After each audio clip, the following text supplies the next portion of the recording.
الله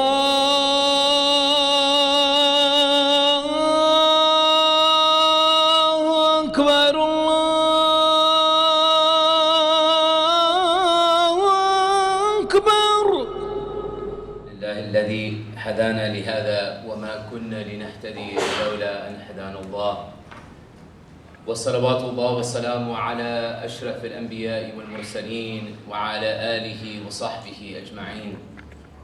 رب اشرح لي صدري ويسر لي أمري واحلل عقدة من لساني يفقه قولي. Ameen.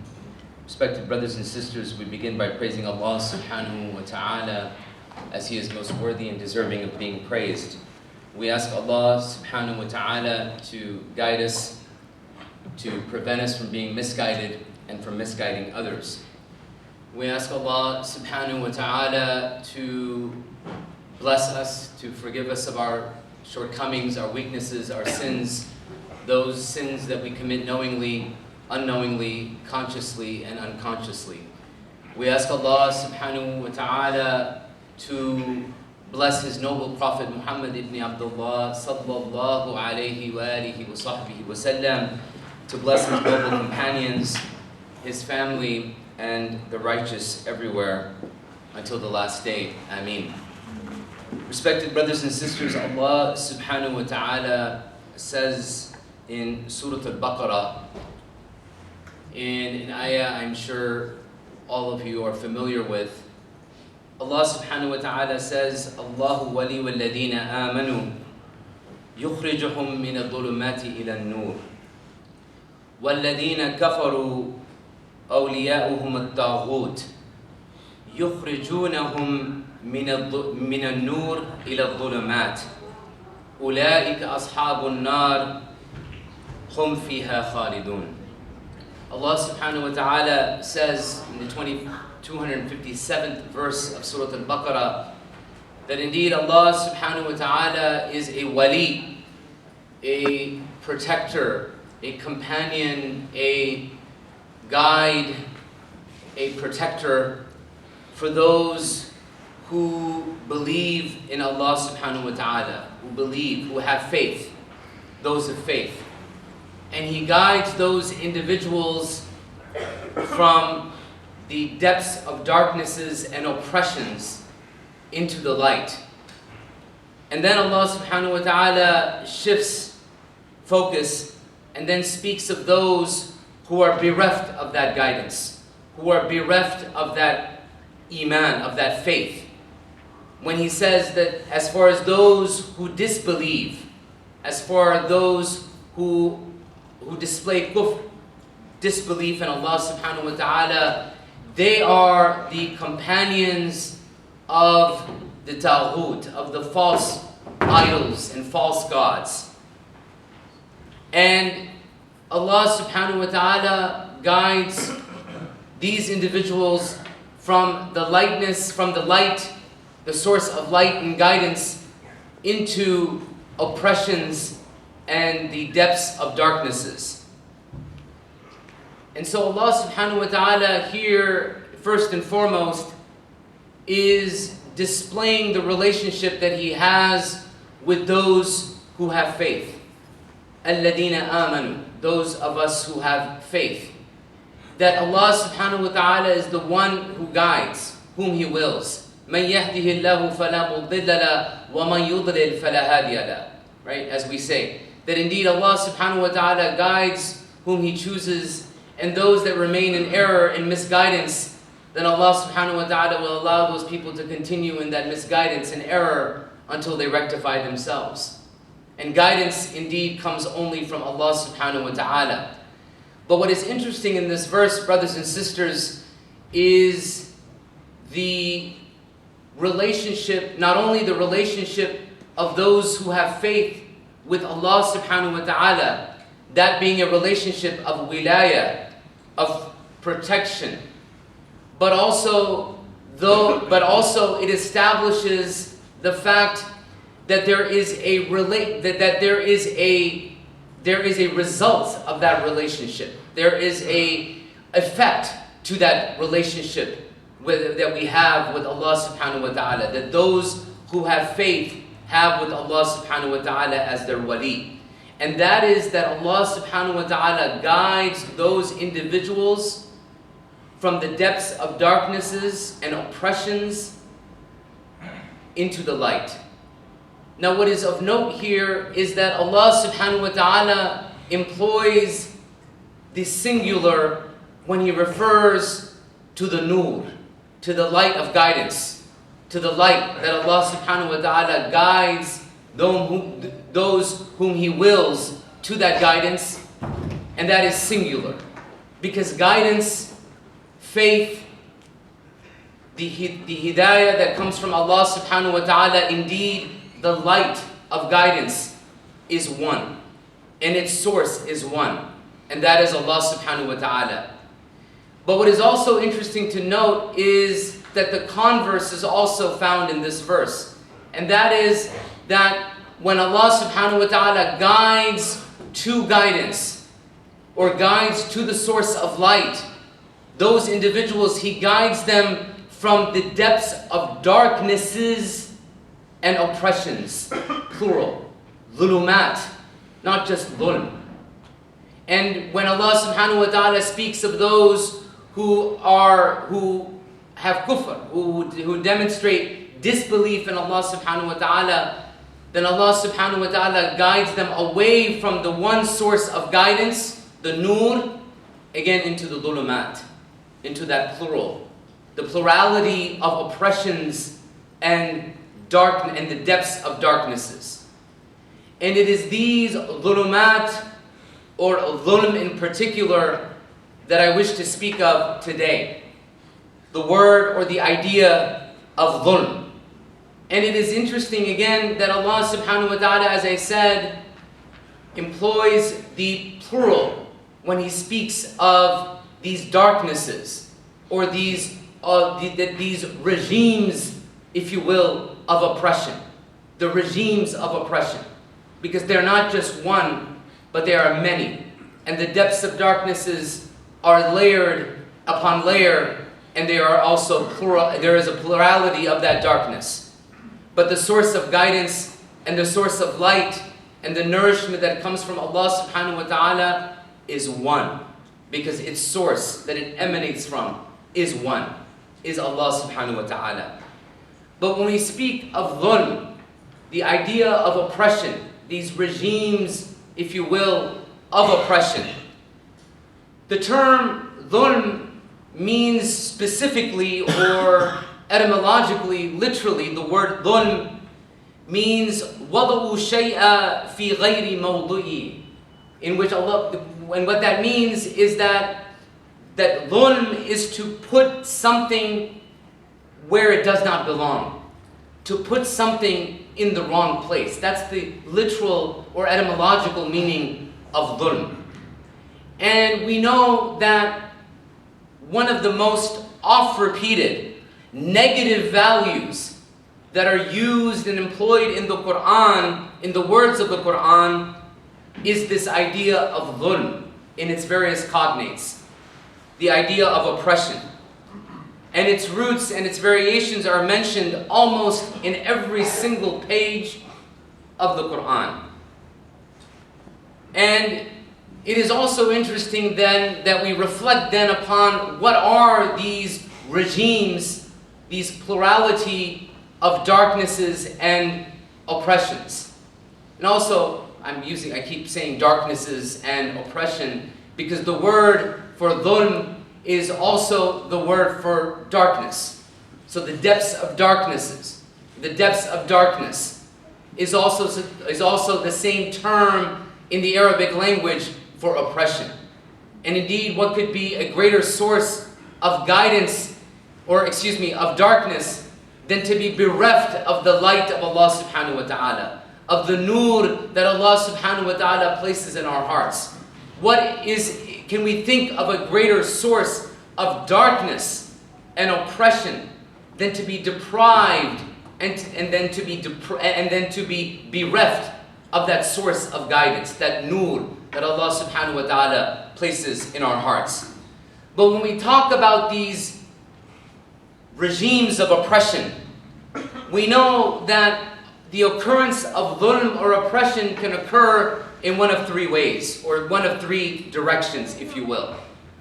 First and foremost is the oppression that that man displays towards God, towards Allah subhanahu wa ta'ala.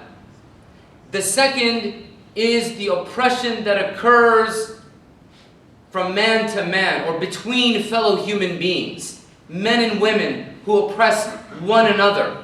That is another direction or source of dhulm or oppression, one of the regimes of oppression.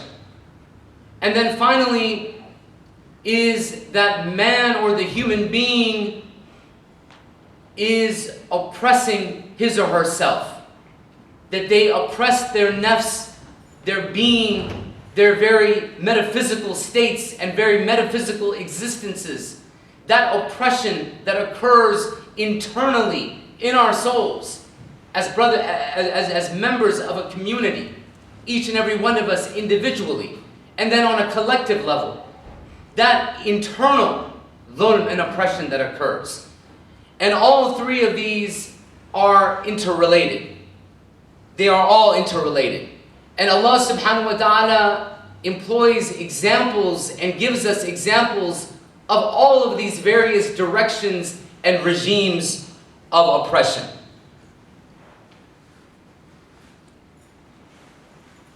And so for us, if we look and if we examine the fact that when we look at all three of these various manifestations or these various regimes of oppression, we can probably best characterize all three of them as belonging into two categories, two major categories.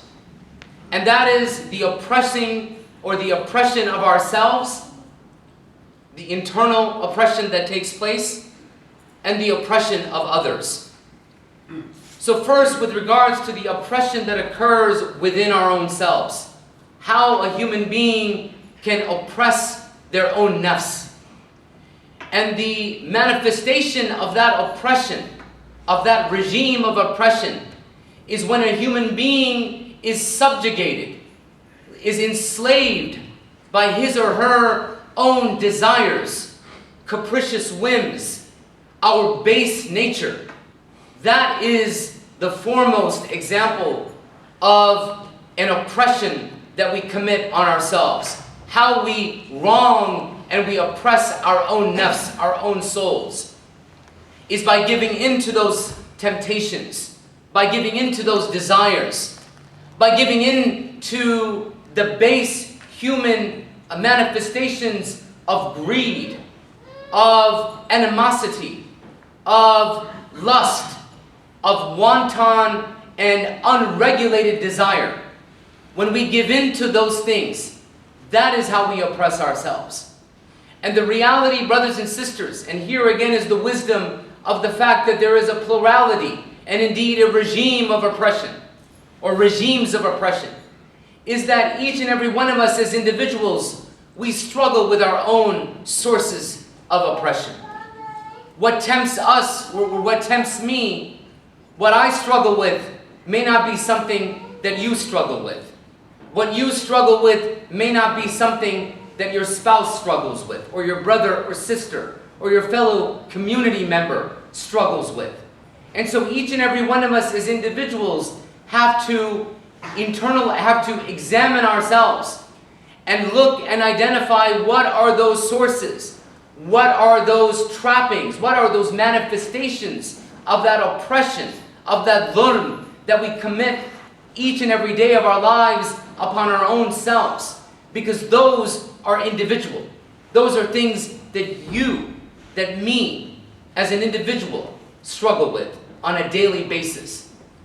And so to strive and to struggle against those desires, against those capricious whims, against those sources of temptation, is a struggle that each and every one of us engages in on a daily basis.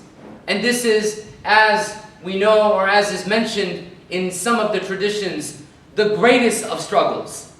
The greatest of mujahidah or jihad is to struggle against those capricious whims, those desires, those sources of temptations that oppress our own nafs, that we oppress our own eternal souls.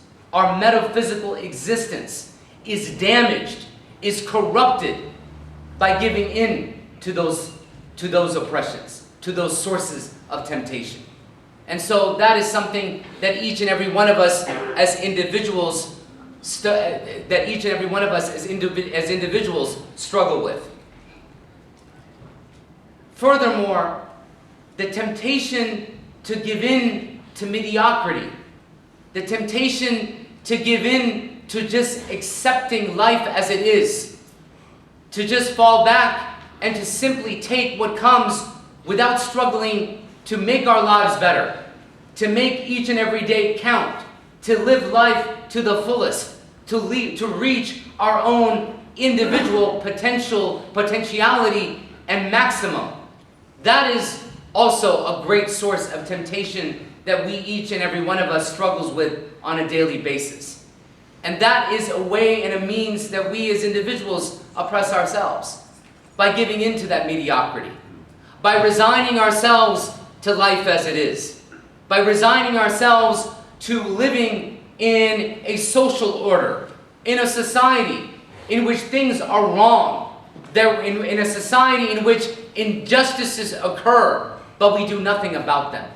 We resign ourselves to the fact that this is simply how society operates, or this is simply how the power structure is established. That desire to give in to that mediocrity, that desire to give in or resign ourselves to the injustices of society and life, that is a great struggle that we struggle with on an individual basis. The second, as I said, category within which we can identify these regimes of oppression is the oppression that occurs interpersonally. Human being oppresses another human being. And certainly what we are seeing today, not only in Baltimore, but in Ferguson, but what we witness day in and day out in San Francisco, in Oakland, in a society in which there is institutionalized oppression. There is an institutionalized oppression that occurs each and every day. That the power structure in society is established in such a way in which those who are disenfranchised continue to be disenfranchised.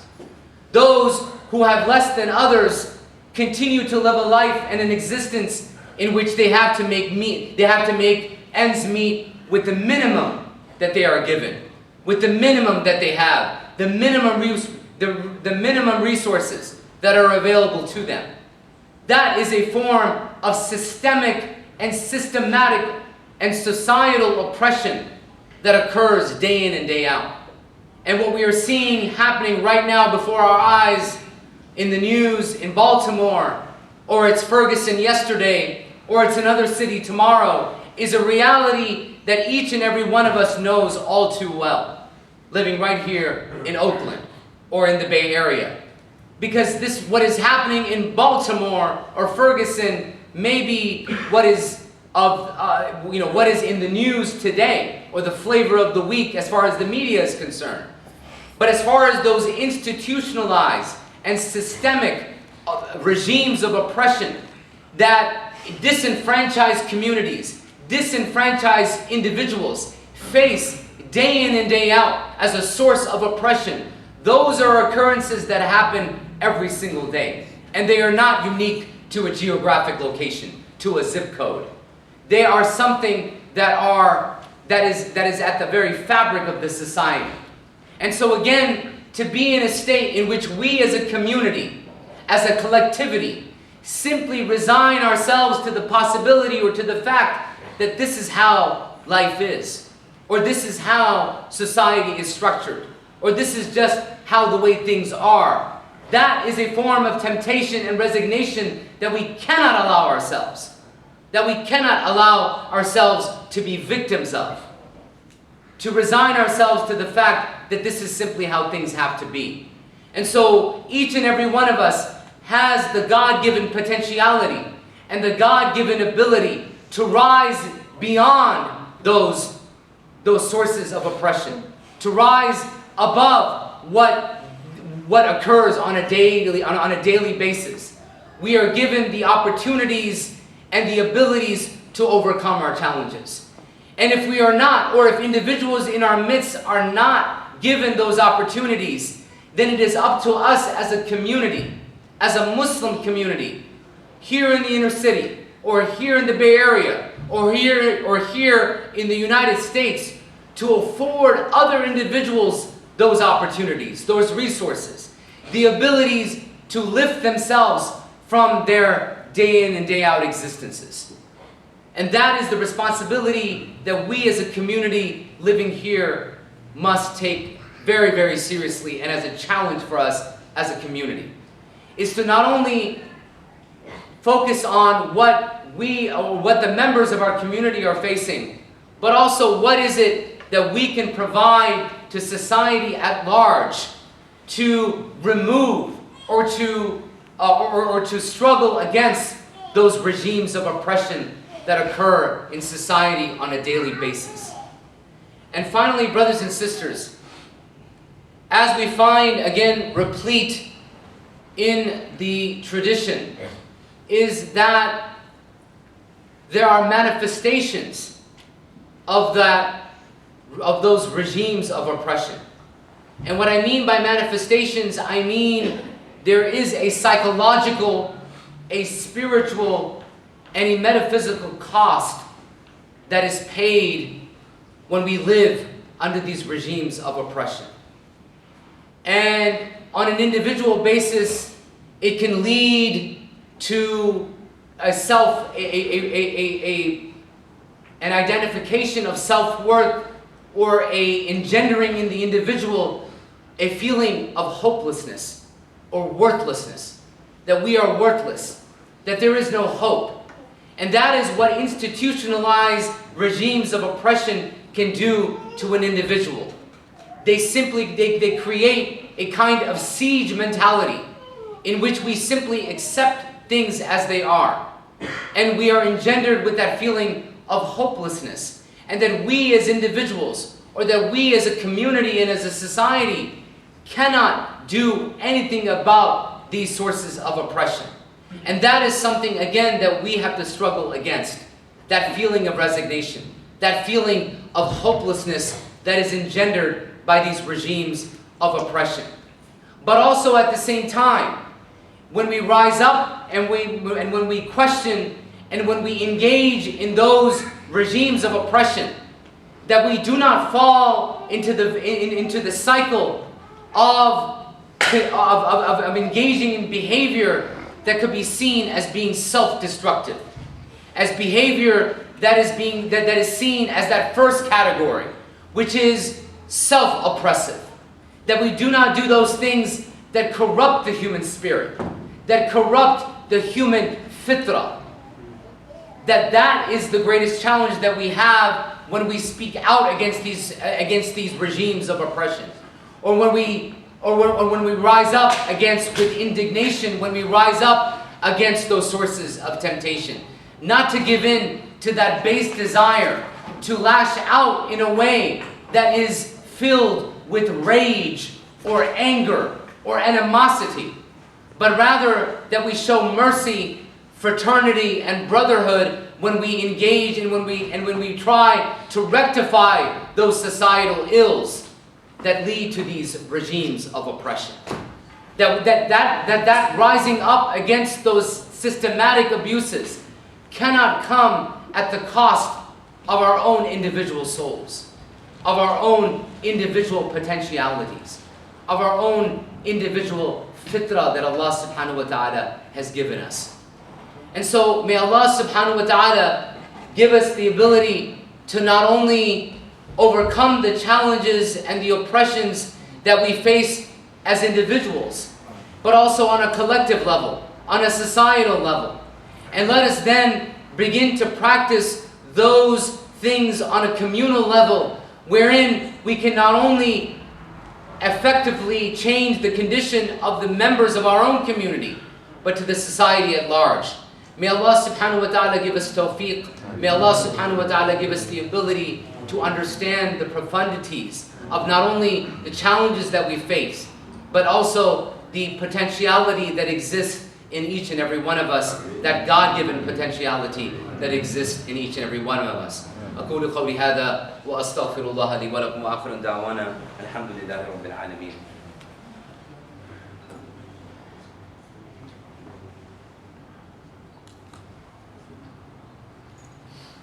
إن الحمد لله نحمده ونستعينه ونستغفره ونعوذ بالله من شرور أنفسنا ومن سيئات أعمالنا من يهده الله فلا مضل له ومن يضلل فلا هادي له ونشهد أن لا إله إلا الله وحده لا شريك له ونشهد أن محمدا عبده ورسوله. يا أيها الذين آمنوا اتقوا الله حق تقاته ولا تموتن إلا وأنتم مسلمون.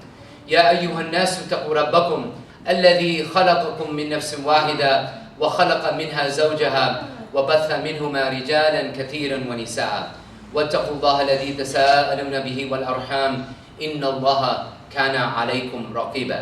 يا أيها الذين آمنوا اتقوا الله وقولوا قولا سديدا يصلح لكم أعمالكم ويغفر لكم ذنوبكم ومن يطع الله ورسوله فقد فاز فوزا عظيما. وبعد، إن الله وملائكته يصلون على النبي يا أيها الذين آمنوا صلوا عليه وسلموا تسليما. اللهم صل على سيدنا محمد وعلى آل سيدنا محمد وبارك وسلم. ربنا لا تؤاخذنا إن نسينا أو أخطأنا. ربنا ولا تحمل علينا إسرا كما حملته على الذين من قبلنا. ربنا ولا تحملنا ما لا طاقة لنا به واعف عنا واغفر لنا وارحمنا أنت مولانا فانصرنا على القوم الكافرين.